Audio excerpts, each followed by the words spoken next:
Hola, ¿qué tal? Soy José Sánchez Cover. Se da nueva cuenta en estas conversaciones con personajes de la vida política y pública de nuestro querido Estado de México. Y en los últimos días se han llevado a cabo diversas reuniones encabezadas por el exgobernador mexiquense Arturo Montiel Rojas, con presencia de diversos hombres y mujeres que han sido claves en la política de nuestro querido Estado de México, entre ellos Isidro Pastor Medrano. Y obviamente hay muchas preguntas en el escenario ante esta aparición precisamente de Montiel.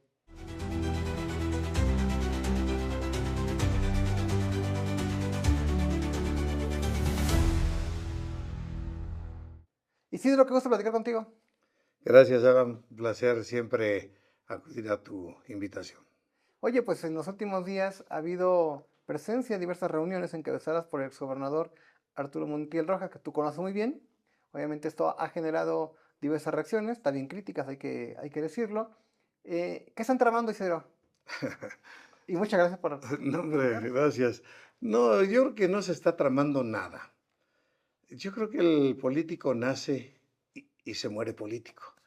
Entonces, la actividad de Eliseo Montiel, que te he de decir a propósito que son reuniones por su cumpleaños. Cumplió Dos. 82 años. Él es de 1943. Entonces, algunos actores políticos del montielismo lo han estado invitando a comidas, a reuniones. Y bueno, pues si se reúnen políticos, pues se habla de política, Si pues fuera futbolista, se hablarían de pues, fútbol. futbolistas de fútbol, ¿verdad? Entonces, es inevitable a veces tocar el tema político, pero en esta ocasión es solamente estar en torno del Liceo Montiel por su cumpleaños. El tema es que se dan en un medio de un contexto en el que el PRI pues enfrenta un escenario complicado, en el que pues al interior del PRI hay críticas hacia la dirigencia. Entonces, estas reuniones hay quien dice, pues, se está creando una corriente alterna o que buscan impactar en el ánimo del PRI. ¿Has escuchado sus comentarios, Isidro? Yo creo que no, mira, el comportamiento del Liceo Montiel, yo lo conozco desde siempre, ha sido eminentemente institucional. Él no va a hablar porque no lo es, ni en corto cuando se reúnen, nunca habla mal de la dirigencia del Estado ni de la dirigencia nacional. Él es respetuoso de las dirigencias, pero siempre tiene la inquietud de que la gente trabaje por el PRI. Así, así lo hemos escuchado. Por eso yo digo que él es el mejor intérprete de la tarea política que definió Reyes Heroles. Claro. Reyes Heroles decía, no busquen candidaturas en los pasillos ni en las antesalas de las oficinas, vayan a buscar las candidaturas a la puerta, a la calle, con la gente, caminen con ellos, estén con ellos, no haciendo antesalas. Y yo creo que el licenciado Montiel siempre ha manejado una palabra permanentemente: trabajo, trabajo, trabajo, trabajo, porque la política eso es trabajo. Y la Claro. política se hace mañana, tarde y noche, y se hace en los caminos, se hace en las calles, en los condominios, con la gente. Por eso él, yo creo que no da por olvidado que tiene que estar con la gente. Cada vez que hay una reunión en algún lugar, empieza a hablar de fulano, de Sí. sutano, de perengano, y te acuerdas que anduvimos en tal lado y te acuerdas que caminamos allá, porque eso es política pura, vivencia pura. Por eso yo creo que el señor Montiel siempre invita a trabajar y a trabajar por el PRI, ¿verdad? Los que están en el PRI, pues ahí están haciendo su esfuerzo. Porque hay que decir también, Isidro, que Arturo Montiel se ha reunido ya en otras ocasiones. Cuando ha habido cumpleaños pasados también había algunas reuniones y pues él, pues obviamente en en diversas regiones del país lo invitan continuamente pues, a platicar y a festejos. Pero en ese contexto, algunos les ha llamado la atención que eso es muy cerca de él y decían, a ver, pero si Isidro tuvo un distanciamiento con Montiel después de que se definió la candidatura a gobernador, y muchos se quedaron en ese pensamiento. ¿Tú nunca estuviste distanciado de Montiel, Isidro? Mira, en la forma política se dio sí, un distanciamiento físico, pero no afectivo. A ver, el licenciado, procedimiento natural del PRI cuando se definen candidaturas, pues siempre se pone en la congeladora a los que no van a ser, hombre. O sea, ese es un ritual que se ha hecho toda la vida. Pero yo estoy ahora cerca del Liceo Montiel, porque yo siempre le he vivido eternamente agradecido. Yo soy montielista, Ok. por eso estoy en esas reuniones. Y soy montielista como montielistas han sido muchos, que ahora ya algunos se escondan, no den la cara, es distinto. Pero si vamos a hablar de montielistas, pues bueno, pues ahí está Enrique Peña Nieto, o que ni modo que Peña niegue que él nace a la política con el licenciado Montiel. Y después, gracias a ese impulso, llega a ser presidente de la República. Pues no me digan que Rubiel Ávila no era montielista, sus mejores espacios crece cuando estaba el licenciado Montiel, y así podemos seguir siendo. Veamos a las gentes de su gabinete. Carlos Iriarte, otro montielista, y así podríamos seguir hablando de otro. Bueno, Miguel Sámano, su secretario particular, ahora ya emigraron. Pero el hecho de que el licenciado Montiel, Luis Miranda, el hecho de que el licenciado Montiel haya instaurado una forma de hacer política y los demás se adhieren a esa forma de practicar política, entonces se supone que tenemos un líder, un dirigente. Y para tomar decisiones políticas, sobre todo las que se dan actualmente, habría que consultar al dirigente. No, agarran y se van para otros partidos sin consultar y solamente aprovecharon el nombre del licenciado Montiel, quizás para presentarse. Bueno, pues cada quien hace política como quiere, pero yo por eso asisto, porque yo soy montielista y me gusta la forma de cómo se hace la política al lado del licenciado Montiel, independiente, porque yo no soy priista, pero yo fui expulsado del PRI. Entonces, pero yo acudo a las invitaciones que él me haga y como lo he dicho, yo nunca he dejado de reconocer el liderazgo ni el trabajo del licenciado Montiel. Él me dio la oportunidad de ser diputado, él de diputado local, por eso presidí la Cámara, después fui presidente del PRI, y la corriente montielista no se queda en el Estado de México. Vinieron a su festejo de cumpleaños políticos de Aguascalientes, Ujú. políticos Jalisco. de Jalisco, y le llamaron políticos de otras entidades federativas, porque con Fuerza Mexiquense el licenciado Montiel llegó a todo el país. O sea, Fuerza Mexiquense tenía un hacedor y ese era el licenciado Arturo Montiel. Que otro que yo lo operaba, pues era distinto, pues como yo era presidente del PRI, yo a él le debo ser presidente del PRI. Y algunos otros también, no digamos otra persona que yo supongo que eso era montielista, es Ana Lilia Herrera, que era su comunicadora, no sé si tú recuerdes. Y así varios funcionarios nacieron de ese equipo, de esa forma de hacer política, de esa identidad.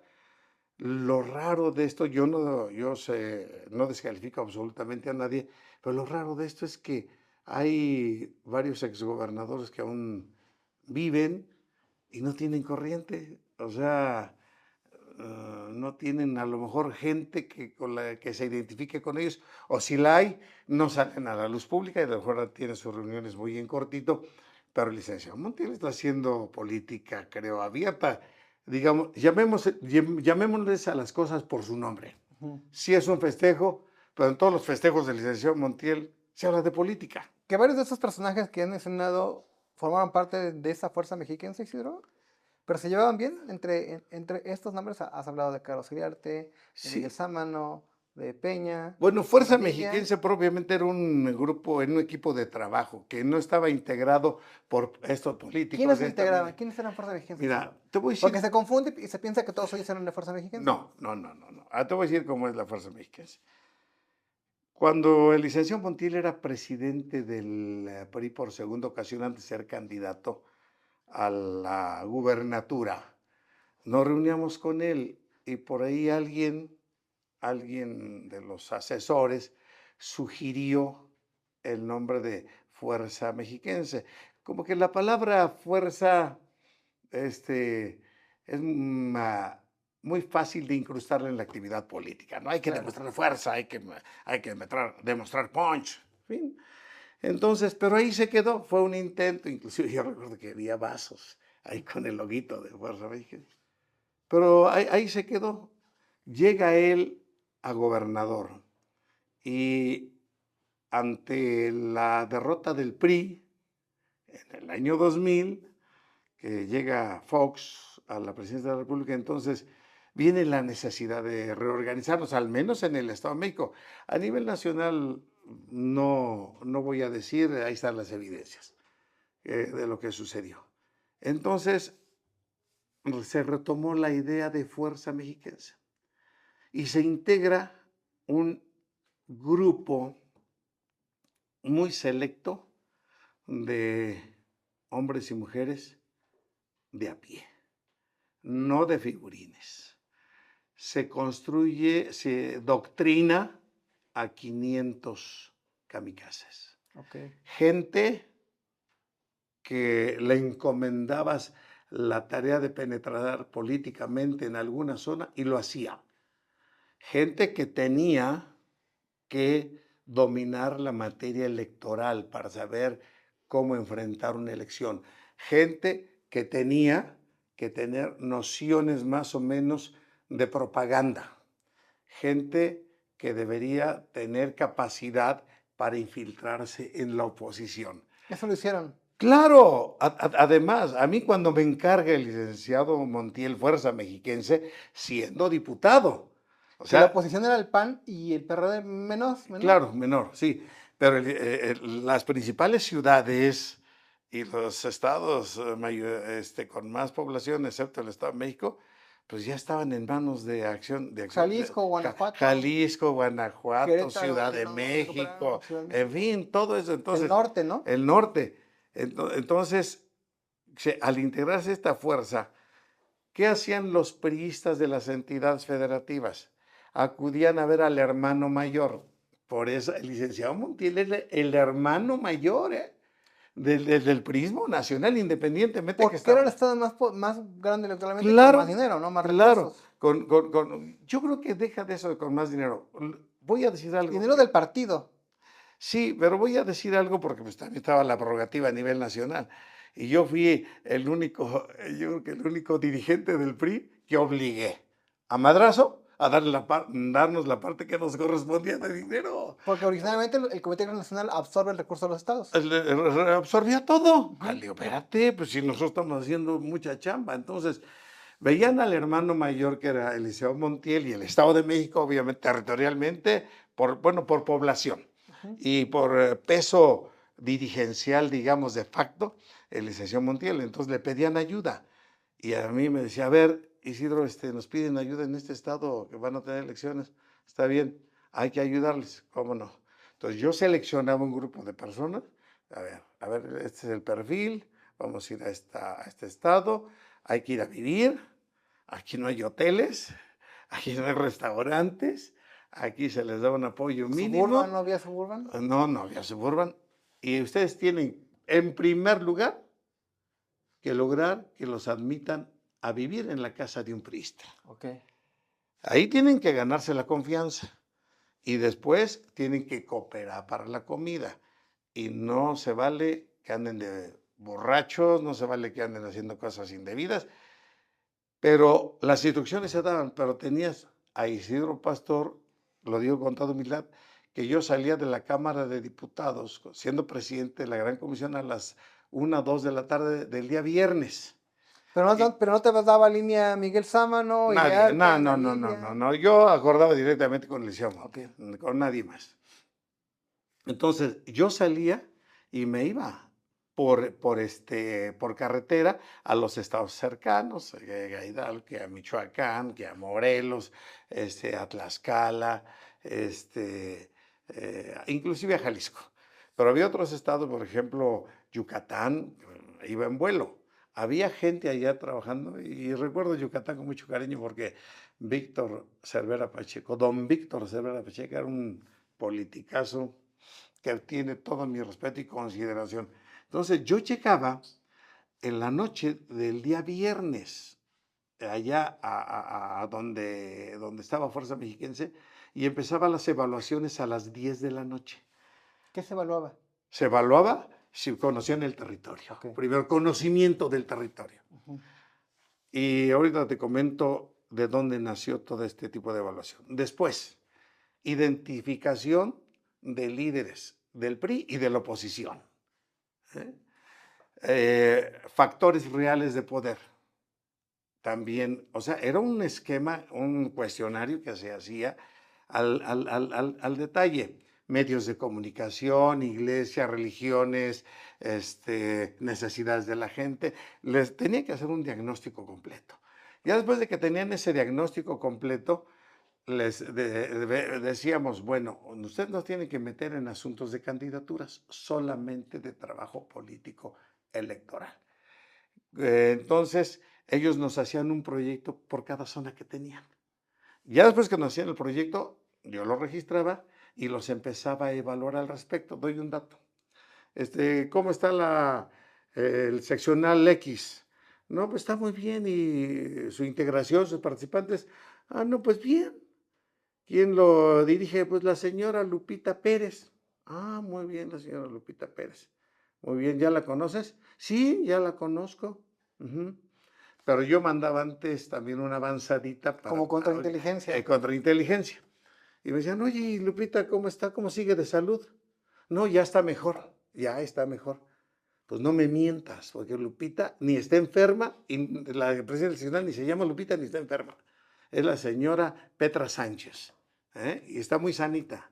Entonces yo empezaba a dar de baja a esa gente, La simulación. a la simulación. Los que mentían los daba de baja. Entonces se corrió al interior de Fuerza Mexiquense y se ponían a chambear. Por eso las evaluaciones eran a partir de las 10 de la noche y terminaban a las 5 de la mañana para que al otro día salieran a trabajar.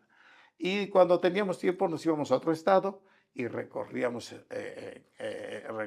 campo por aire o por tierra. ¿Cuánto tiempo duró el trabajo de Fuerza Mexiquense? Porque Montiel entra como gobernador en el 99, en el 2000 viene una reestructuración nacional, aquí viene lo que tú dices, el empuje del Estado de México para apoyar las candidaturas al proceso siguiente, pero por ahí del 2003 hacia el 2005, que ya eran los 2 últimos años del gobierno de Montiel, ya también empieza la carrera por la gobernatura en el Estado de México y empiezan a crearse también una red de apoyos a Peña, ¿no? No, ya cuando yo ya, cuando me empiezan a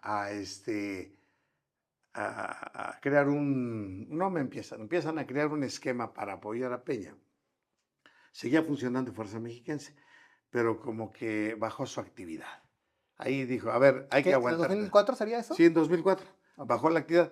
Después la cambiaron a Expresión Mexiquense, no sé si recuerdas. EPN, Expresión Sí, Política exacto, Mexiquense.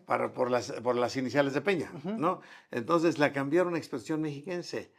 Y de ahí yo creo ¿Pero que retomaron el trabajo de Fuerza Mexiquense o fue distinto en la estrategia? ya no sé, Ah, ok. ya no sé, ahí no puedo saber si seguían con lo mismo. De lo que sí me di cuenta, porque tarde o temprano se entera uno, que se prostituyó después Fuerza Mexiquense. O sea, quienes estaban al frente de Fuerza Mexiquense, yo a Marta Ibarra sí la defiendo, ella era mi operaba ahí en Fuerza Mexiquense después de un servidor, pero después entraron otras personas e iban a vender los servicios de Fuerza Mexiquense La operación política. a la operación política a las entidades federativas. Y la van a vender y le echaron a perder porque ya el licenciado ya no era gobernador, inclusive seguían con Fuerza Mexiquense por ahí 2008, 2009. Entonces iban y vendían ese esquema que nosotros habíamos diseñado. Pero como la fama de Fuerza Mexiquense ya era muy grande, había candidatos a gobernadores, a diputados, a presidentes municipales que se la creían Ujú.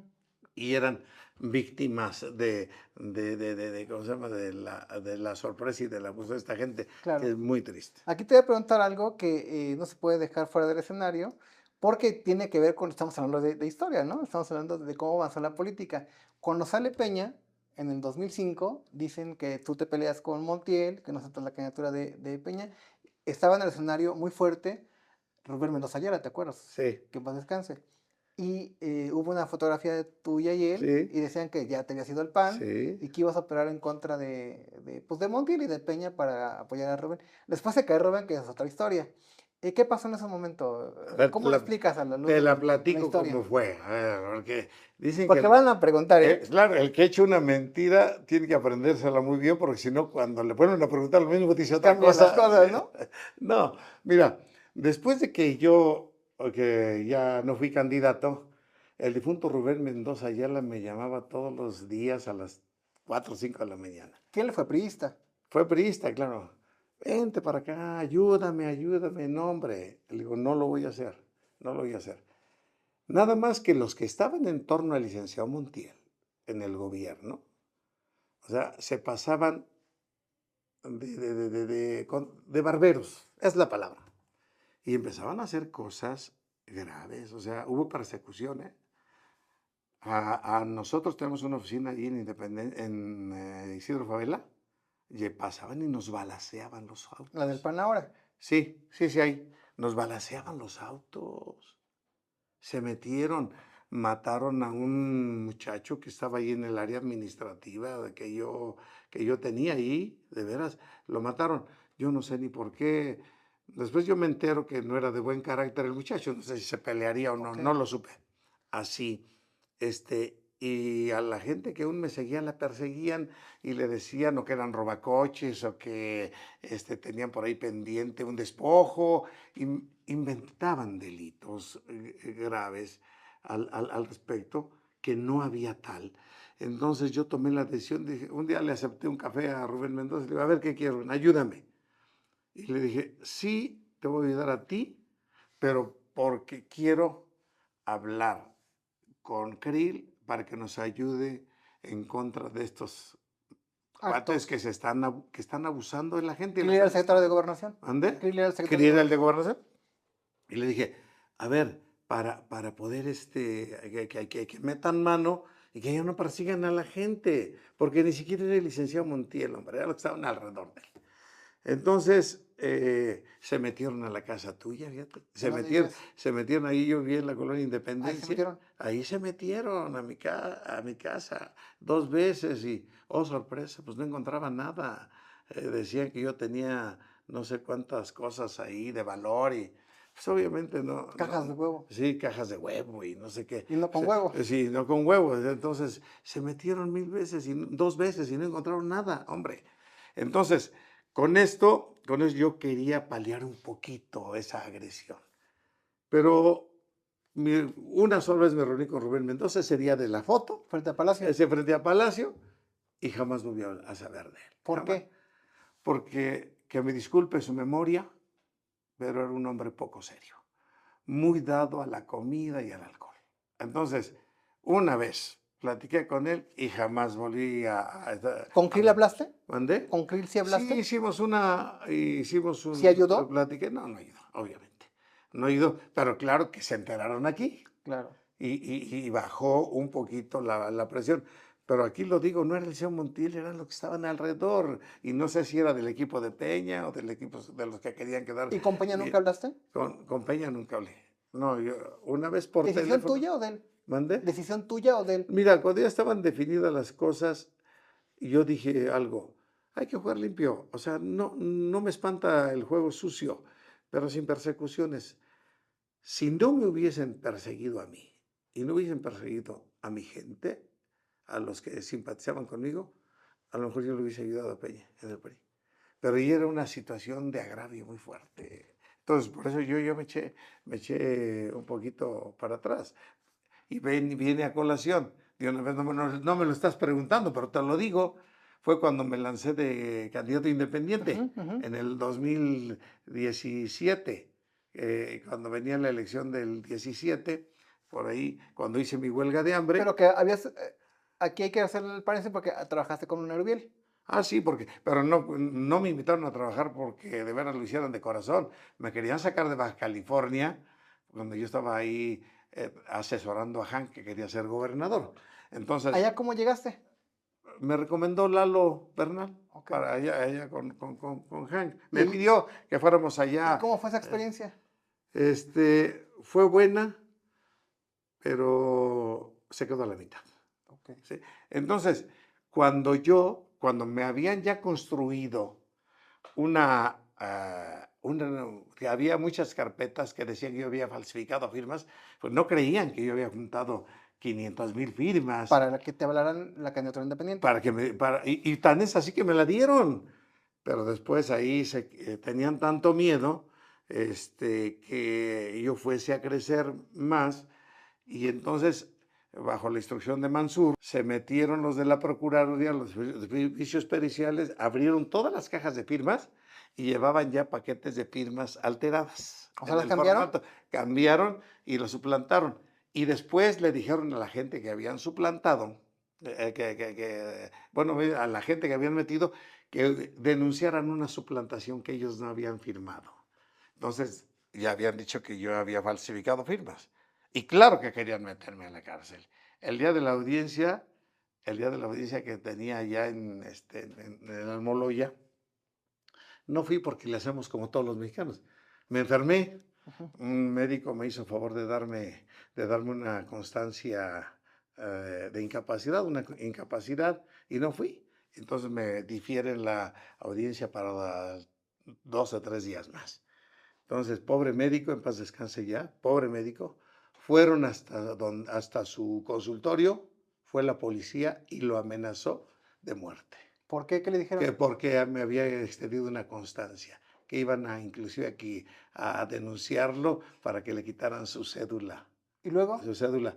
No, pues ya él dijo, es que pues yo lo vi, sí estaba enfermo, no es cierto, y tienes que decir que él te presionó para que extendieras un documento, en fin.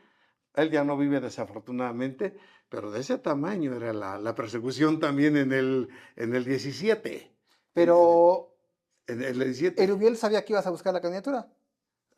Te voy a decir una ¿O qué cosa. pasó? No, te voy a decir una cosa, porque así son. Un día hablé como 3 veces con Erubiel y le dije, a ver, quiero reintegrarme al PRI. Lo vemos, lo vemos. Y a Peña se lo dije una vez en una gira. Oye, Enrique, ay, muere, hombre. Yo quiero seguir haciendo política. Sí, ya le dije a Erubiel. Bueno, entonces ahí te diste cuenta que no quería ninguno de los dos, que yo me reintegrara al PRI. Entonces, por eso me tuve que ir como independiente. Yo no tenía impedimento alguno. Y cuando viene la otra audiencia, ya no me presenté a la audiencia, me di mis mañas y me salí en una cajuela de un coche del lugar donde estaba y me fui al aeropuerto, compré unos boletos ahí y me voy a Estados Unidos. Y ya en Estados Unidos, agarro mi teléfono, ya lo prendo y lo primero que aparece un mensaje de texto de teléfono. Sabemos que te fuiste en el vuelo tal de United. O sea, te estaban Te vigilando. estamos siguiendo. ¿Y quién era? Pues no sé, Osorio Chong me amenazó. Yo platiqué con Osorio Chong y me ¿Quién era el amenazó. secretario de Que Gobernación? era el secretario de Gobernación, Osorio Chong. ¿Qué te dijo?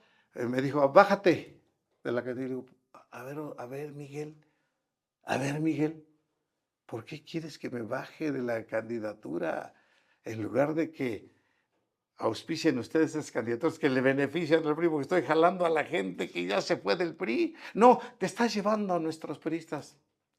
Por favor, qué mal cálculo tienen, Miguel.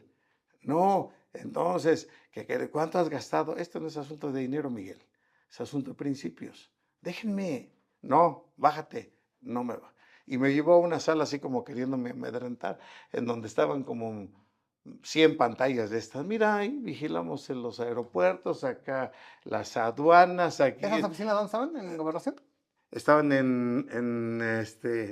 No, no en estaba. un edificio ahí por Reforma. Ah, ok. Ahí por Reforma. Sí, hablé con Osorio Chong como 3 veces. Y así queriéndome espantar, dije, no, la verdad que déjenme jugar realmente. Y no quisieron ahí. Pues Y, retomo, en Estados Unidos recibes el mensaje. yo recibo el mensaje y digo, bueno, pues, no sabían que había llegado yo a Houston. Obviamente había volado a Houston. Y de ahí, bueno, pues cuando caminas y cuando te trepas un camión ya no sabes para dónde vas, ¿no? Ujú. Entonces ya me fui a otro estado de la Unión Americana y después a otro, y ahí estuve un buen tiempecito ya. ya no supieron mucho de mí, ya me estuve por ahí algunos conocidos, algunos amigos, y listo. Bueno, pues sí, sabían que estaba allá, pero no sabían dónde estaba, ¿no? ¿Desde allá Entonces, viste el resultado de la sí, elección? claro, que era increíble. Yo por eso decía, yo no sé cómo perdió Morena en esa ocasión, no lo entendía. No lo entendía por qué había perdido Morena, ¿no? Entonces, bueno, estos son acontecimientos que Luego, ¿qué hiciste cuando regresaste a México? ya no recuerdo, sí fue unos meses después, pero llegaba, ¿sabes cómo le hacía? Porque todavía Digo, ¿cuándo se te acabó el miedo o la preocupación no, de no, no, poder? no. Mira, como dijeran los toreros, miedo todos tenemos, pero hay que sortearlo. Claro. Pues yo me pasaba la frontera caminando, ¿verdad? Y no tomaba avión, porque sabía que en el momento que me subiera un avión iban a saber que andaba yo por acá. Entonces de ahí, como quien dice, de cochecito y de aventón y este y el otro, ya me venía hasta acá. Ujú. Y igualmente llegaba de madrugada y me regresaba. Luego vino tu participación con el partido de Hugo Eric Flores. Mira, ahí fue una cosa muy triste y muy lamentable. César Augusto Santiago un día me invitó a cenar y estaba yo, estamos ya a unos meses de la elección. Ayúdele a Hugo Eric Flores para que sea para que coordines la etapa electoral del PES. Pues sí, le dije, pero qué experiencia tan desagradable. La verdad es que eh, yo no tomaba decisiones, las tomaban allá, no se podía manejar absolutamente nada. Si tú te acuerdas, hicimos una gran convocatoria y llegamos a tener casi 2.300 precandidatos a cargos de elección y hacíamos unas reuniones maravillosas. Pero después eso no le gustó a Hugo Eric y entonces empezó a desinflar a toda la gente. ¿Te acuerdas que metimos a todos los Sí, militares en Naucalpan? sí, sí, sí, una planilla interesante. Sí, claro, entonces no le interesó. Ya después yo ni siquiera hablé el día de la elección, se dio el resultado, tomé mis cosas y me fui a mi casa, jamás regresé. Claro. Y ya ni volví a hablar con él. Digo, es que no son serios para hacer política. Pero en fin, entonces regresando, esa es la historia de la escuela del priismo, del montielismo más bien, no del priismo, la escuela del montielismo. Una escuela tan extraordinaria que la fama del Liceo Montiel empezó cuando en la campaña de Ernesto Zedillo, Ujú. en esa campaña, yo me voy a asesorarlo, era de un carácter duro, regañaba a todo mundo, y entonces él decía, oye, andamos evaluando las estructuras del PRI, pero todos están al 100%. Entonces diseñamos una evaluación, como la que te dije que le hacíamos a los de Fuerza Mexiquense, para poder encuerar a todas las estructuras del PRI, para que dejaran de mentir. Entonces, eso le dio fama al licenciado Montiel nacional. O sea, muy, muy importante. Después de Montiel, como gobernador de los priistas, pasó Peña, que retomó algunas cosas, pero tomó decisiones. Otro Alfredo del Mazo. Hoy, pues no gobierna el PRI del Estado de México. ¿Qué tipo de PRI estás observando con tu experiencia? Yo creo que esto no es un asunto de personas, sino un asunto de principios, de ideas y de trabajo. Mm, yo creo que el PRI está haciendo su esfuerzo, pero yo creo que tiene que hacer más cosas todavía. No se puede quedar ahí porque está en los últimos lugares en todas las encuestas y a nivel nacional. Las 15 gubernaturas yo creo que no va a ganar obviamente ninguna, pero está en los últimos lugares. Yo creo que se tiene que retomar lo que dice Eliseo Montiel, el trabajo de calle, directo con la gente, no a través de redes sociales, no a través de mensajes, sino de una reorganización social, lo que decía Reyes Heroles. Hay que ir a la calle a buscar el triunfo Ujú. electoral. Porque aunque tú dices, a ver, yo no estoy en el PRI, en esas reuniones, en la reciente, Tlacomulco, fue muy claro el gobernador que ver, dice, a ver, aquí el objetivo es trabajar por el fortalecimiento del PRI. ¿Vale la pena, Isidro? Claro, yo creo que tiene que fortalecerse no solamente el PRI, también tiene que fortalecerse el PAN.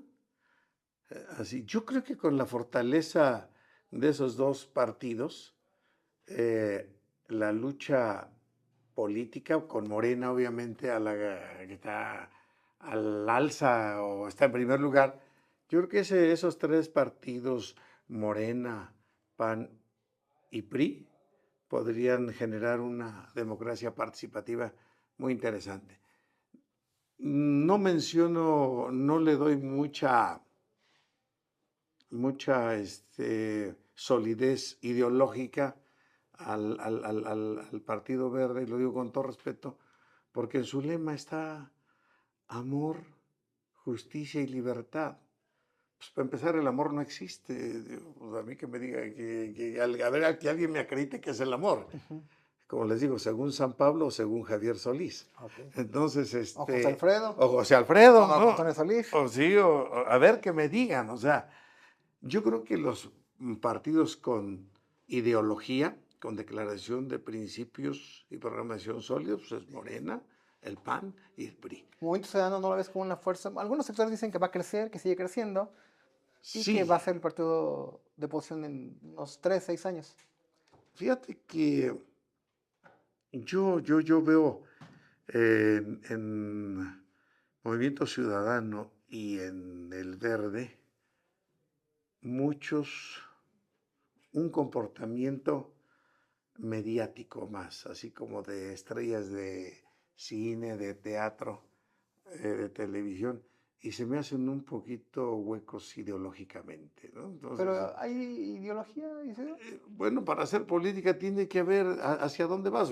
Bueno, te preguntan cuál es tu proyecto de Estado. O sea, Cambiar las cosas, dicen. pues así, nomás dicen hay que cambiar como está. No, no, pero ¿a dónde vas? Está claro.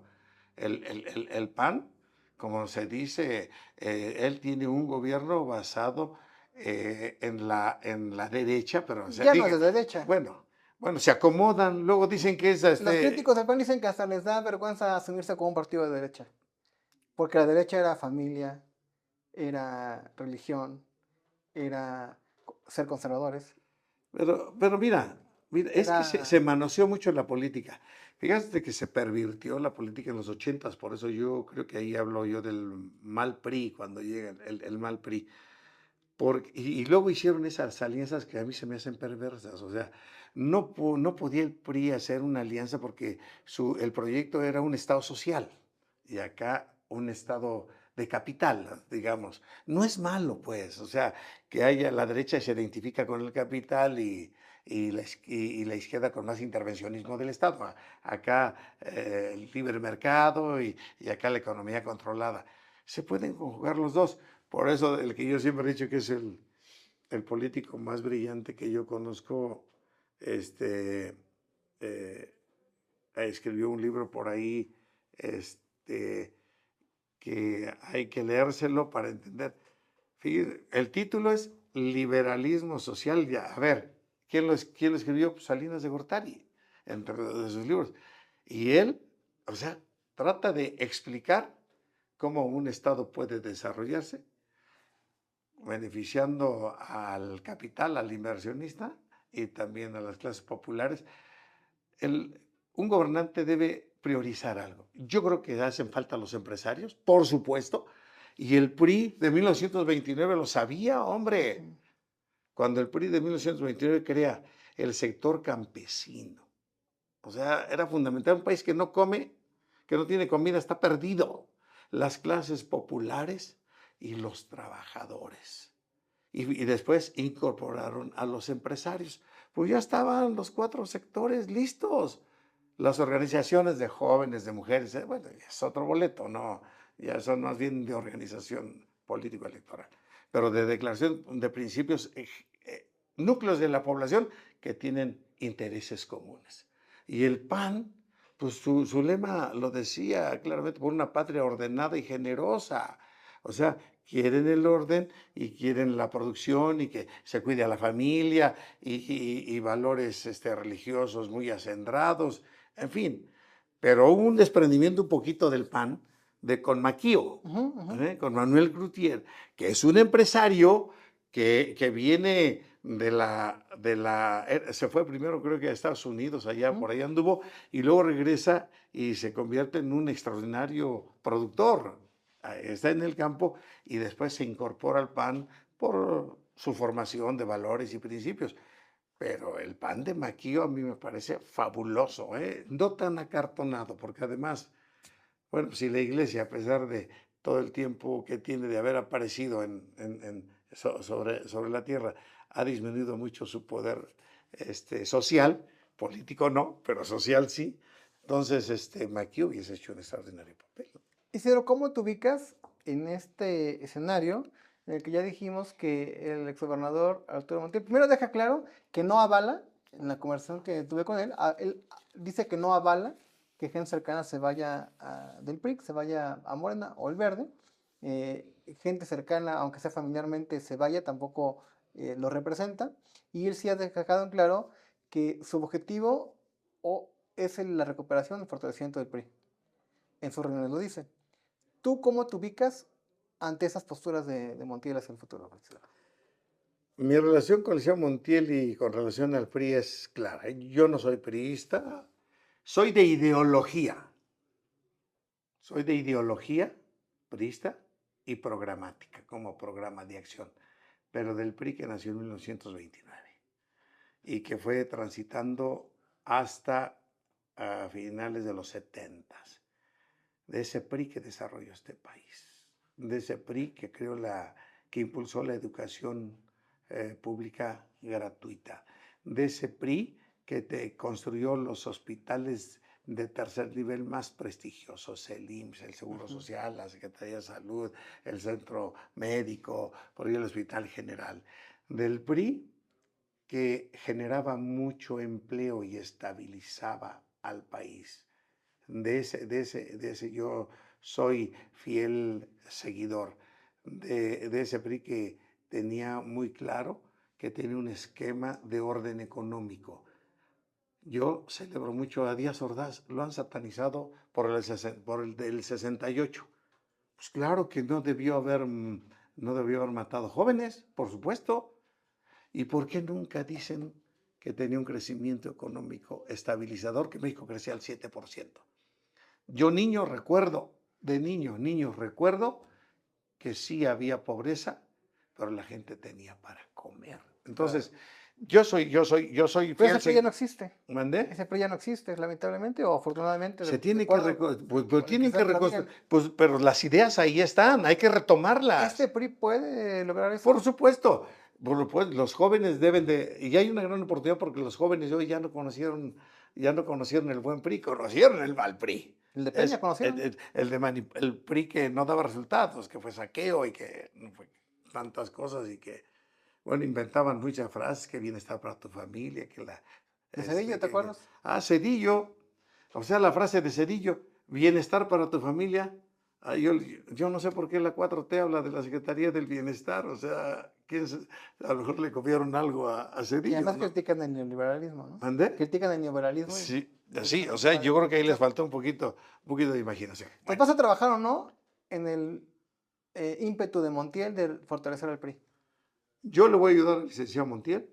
Yo no puedo asumirme como periodista formal, y yo estoy fuera, y yo respeto a todos los periodistas, y acudir a las invitaciones del licenciado Montiel para ayudarle a él. Y En si, lo que él quiera. en lo que él quiera. Pues, quiero ser un hombre agradecido.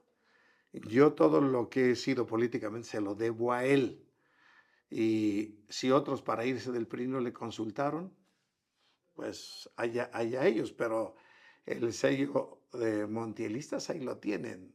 Digo, ellos crecieron, o sea, entraron a la política y crecieron en política por el licenciado Montiel. Y si después ahora olímpicamente agarraron su camino sin consultarle si podían ir hacia otro partido, pues allá ellos, ¿no? Y Claro. cayendo en terribles contradicciones, como yo creo ahí en el asunto del aborto. El PRI siempre estuvo en contra de aprobar la despenalización del aborto, estuvo en contra. Y ahora ya se fueron al verde, que estuvo a favor de la despenalización del aborto. Entonces, ¿Haces El política? matrimonio que ha sido polémico en su Sí, momento, como en su momento el IVA. sí, o sea, ¿haces política por conveniencia o haces política de principios? El licenciado Montiel, cuando era gobernador y cuando era presidente del PRI, decía, no sean políticos convenencieros, van a donde ustedes quieren ir solamente para su beneficio. Oye, Isidro, ¿en alguna vez estuviste cerca de Morena? Porque también hay comentarios que dicen, a ver, Isidro, se iba a ir a Morena, estuvo en Morena. No, no, nunca he tenido una cercanía.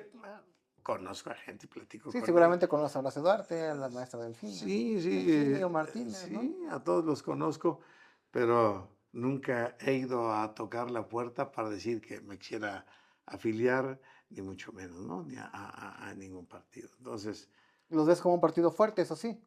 totalmente, totalmente.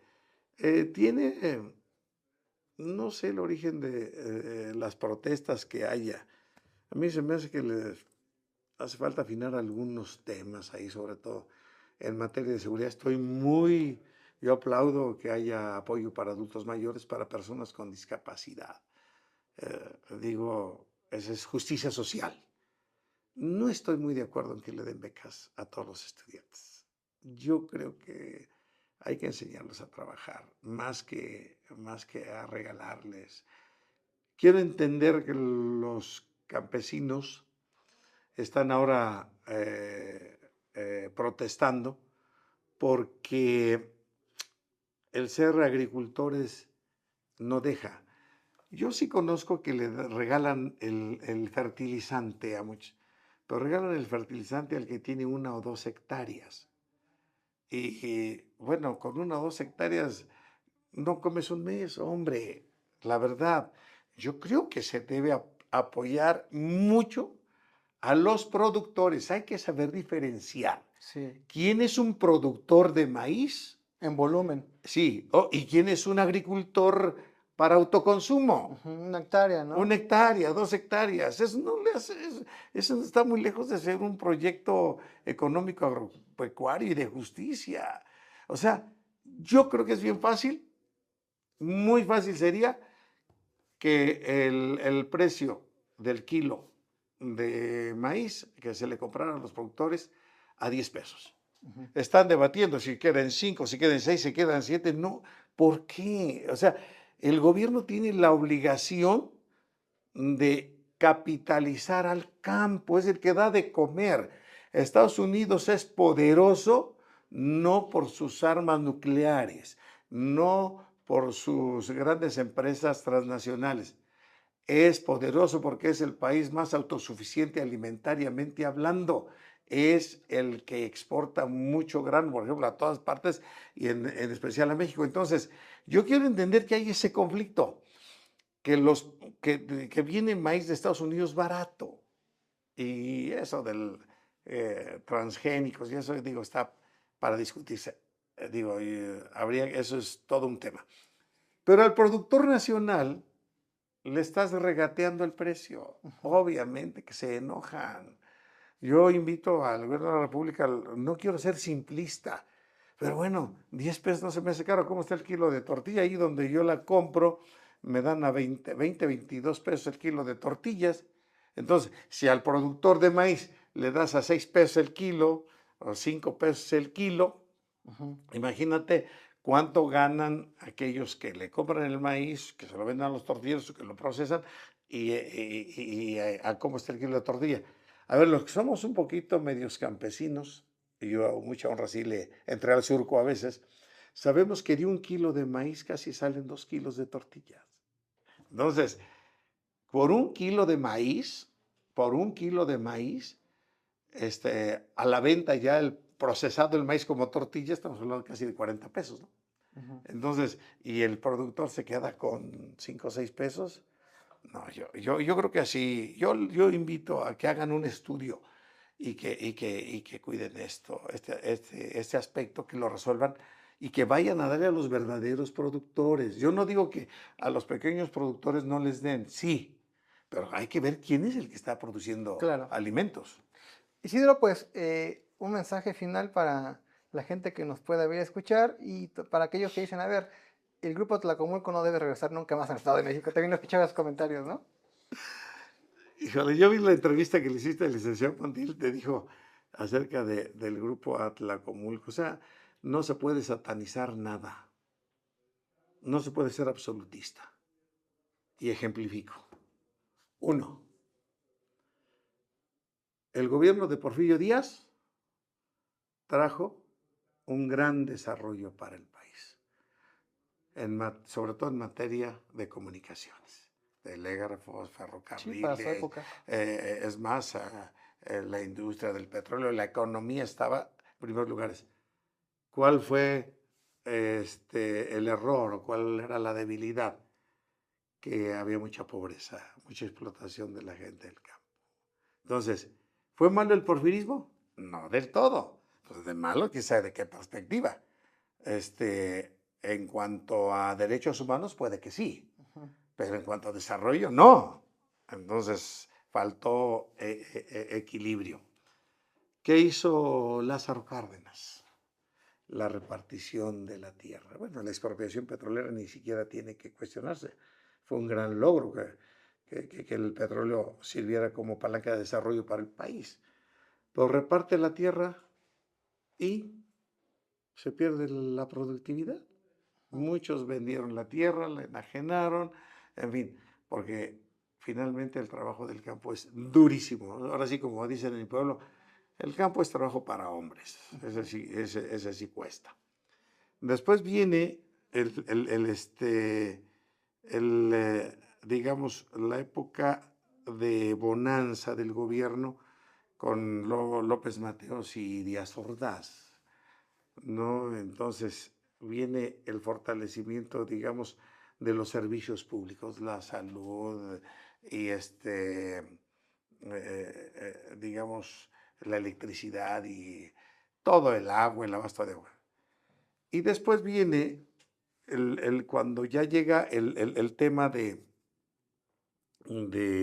Salinas y Cedillo, y viene el resquebrajamiento de la economía. O sea, le echan la culpa a López Portillo y le echan la culpa a los demás. Yo creo que, al menos hasta Echeverría, las cosas iban marchando bien. Yo no sé si quebraron a propósito o no al Estado. Entonces, la imagen del prismo es mala. Vendieron el país, lo saquearon, lo robaron. Y bueno, pues efectivamente hubo mucha pobreza, muchísima pobreza. Hay mucha pobreza, yo diría. Entonces, hoy la gran responsabilidad, por eso en absoluto no se puede juzgar todo de malo ni de bueno, pero con Salinas tuvo el programa de solidaridad, que se creó una gran infraestructura, agua, luz, drenaje, escuela digna, sí, becas, apoyo a crédito a la palabra, en fin, muchas cosas. No podemos satanizar ningún gobierno. Yo creo, no podemos decir que fue más bien no satanizar, sino ser absolutistas. ¿Fue bueno? ¿O fue todo bueno? ¿O fue todo malo? Aunque cuando yo digo del mal PRI a partir de Miguel de la Madrid, ya, para mí el PRI ese abandonó los principios que rigieron la construcción del PRI. Entonces, yo creo que el PRI actualmente, aunque esté ahora sí en los últimos lugares, es bien lamentable. Yo veo que en algunos estados tiene 2 puntos de En preferencia. otros no existen ni diligencias. Sí, no, ni diligencia, en otros tiene 4, en otros tiene 6, en otros tiene, creo que en uno tiene 9 puntos. Y la verdad es que lo abandonaron. Y yo diría, los priistas tienen la capacidad de recuperar al PRI y hacerlo competitivo nuevamente. Porque hay algo que casi nadie ha hablado. El PRI es el partido de la idiosincrasia mexicana. Dicen algunos viejos periodistas también, ¿no? Eso. Claro, claro. El PRI que más acomoda el comportamiento de los mexicanos, el partido que más acomoda el comportamiento de los mexicanos es el PRI. Que aprieta y afloja. Que concerta, pero que también obliga. ¿Sí me explico? Entonces, ese estilo se acomoda mucho a forma de ser latina. ¿Sí me explico? O sea, no somos como los gringos, que los americanos, que ellos sí tienen otro estilo y otra forma, porque racialmente somos distintos. Entonces, yo creo que en este momento en la mira del PRI debe estar volver a ser el Partido de México. Dicen por ahí en su publicidad que son el Partido de México. No, no, en este momento, lo digo con todo respeto, no son, pero tienen la posibilidad de hacerlo y tienen que empezar de cero, hombre, sí se puede. Y por eso hoy los recorridos que tiene el licenciado Montiel, aunque sean de festejo por su cumpleaños, se expresan personas, políticos que quieren una transformación. Y que les quede claro, porque lo ha hecho el licenciado Montiel nunca va a hablar mal, ni de la dirigente estatal, ni del dirigente No sé. nacional. Él respeta, él no anda tras las dirigencias, él quiere la recuperación del PRI y eso hay que aplaudírselo porque es un hombre de convicciones, es un hombre de principios y además el montielismo nació así de manera inercial, es cuando tú reconoces, te adhieres a la forma de hacer política de una persona. Nunca se escribió un documento en el que establecieran las bases del montielismo, sino que se fue dando, por ejemplo, o sea, por la forma de cómo trabajaba, la forma como abordaba los problemas, la forma como resolvía, y claro, también con sus defectos, y con muchos errores como todos, definitivamente, pero para la política partidaria, sí, él marcó un antes y un después. Pues muchas gracias, señor. Creo que seguiremos platicando en los próximos meses y años sobre la política que nos gusta. ¿Estás de Bueno, acuerdo? estoy a la orden. Muchísimas gracias, Alan. Pues muchas gracias y hasta la próxima.